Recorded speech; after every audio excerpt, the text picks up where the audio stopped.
Ty Bladen's fingers and palms were sticky with rattlesnake blood. He thought the snake flesh he'd eaten would provide much-needed moisture and protein. Instead, it stuck to his tongue and throat, intensifying his thirst. He shifted forward on the narrow ledge, looking into the yawning fissure below.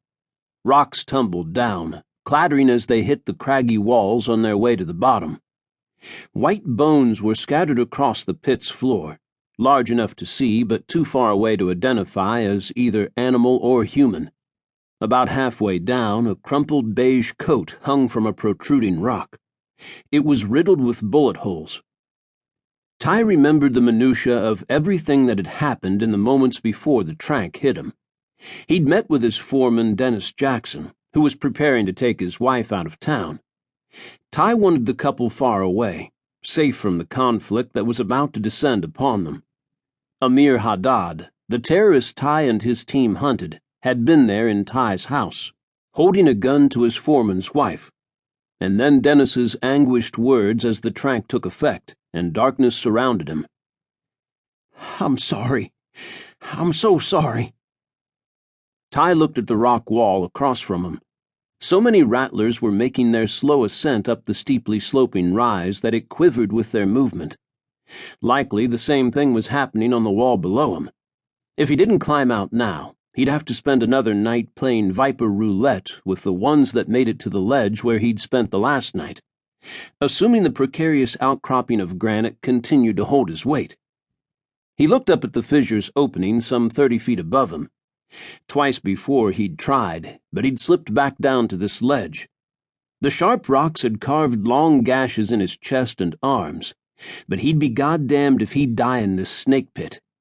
He reached once again for a hold on the jagged rock face and started up. Handhold, foothold, up. The sun was in its late evening descent, casting shadows that made it hard to see the best places to grip. Handhold, foothold, up. As soon as he was out of this godforsaken snake pit, he intended to hunt down the terrorist who'd put him there and give the motherfucker a little taste of his own medicine, Wyoming style. He reached for another handhold, pausing just slightly to let his senses test for the sound of a rattle or any unexpected movement before pulling himself up a few more inches. If he ever saw another rattler, it would be one time too many. He moved up another few inches and then had to pause. His left thigh still recovering from the bullet wound he'd taken in Afghanistan a couple of months earlier, cramped like a fisted hand. He couldn't stop his upward climb to massage it.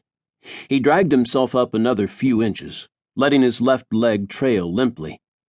Handhold, foothold, up. Sweat trickled down his forehead into his eyes. Handhold, foothold, up. He couldn't wipe it away. Handhold, foothold, up. It was at this point that he kept losing his footing. He closed his eyes, drew a deep breath, and forced the pain to the back of his mind as he reached up again.